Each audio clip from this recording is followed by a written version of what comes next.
tous et bonne année 24. Nous allons nous occuper en détail de la parole. Seul le perroquet parle comme nous, mais il ne sait pas ce qu'il dit. L'humanité a trois latéralités. Les droitiers 50%, les gauchers 40% et les autistes 10%.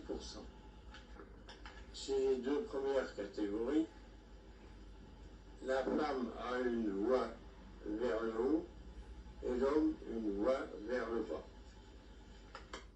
La voix de la femme est aiguë et la voix de l'homme est large. Dans un cas, les consonnes sont importantes et dans l'autre cas, ce sont les voyelles. Aucun homme ne peut rivaliser avec la femme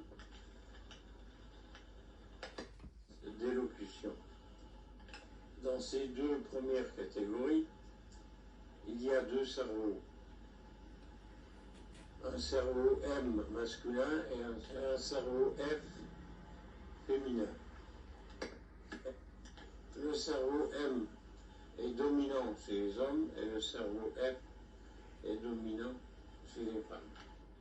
L'autre cerveau est dominé. Ceci veut dire que le cerveau dominant contrôle la voix et la main directrice. La latéralité existe à la naissance au hasard. On est droitier ou gaucher ou autiste. Comme le cerveau dominant est responsable de la voix, on constate que les gauchers de naissance qui, par ignorance, utilisent la main droite, ont une voix inversée. C'est-à-dire que les hommes ont une voix vers le haut et les femmes vers le bas.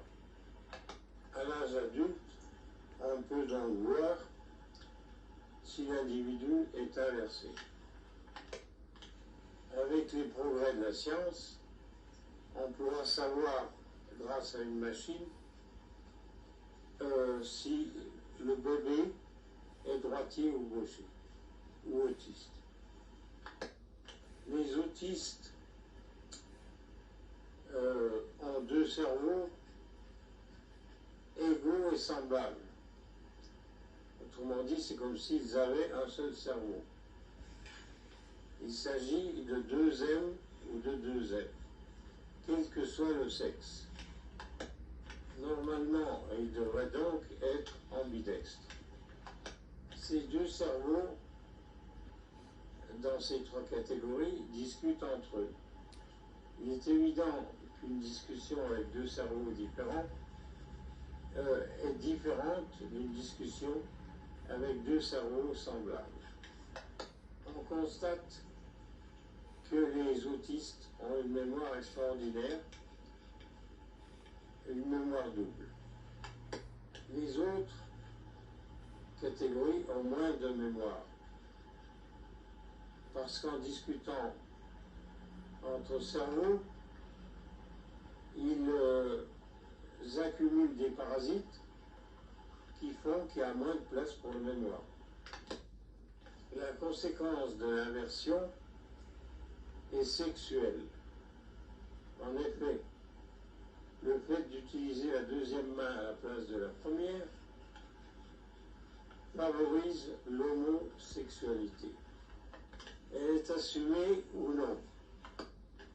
Si l'individu assume, il n'y a pas de contrainte sur les cerveaux, puisque le deuxième cerveau est fait pour ça.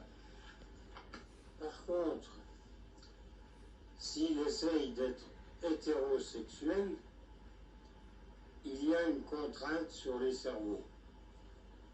Cette contrainte finit par fatiguer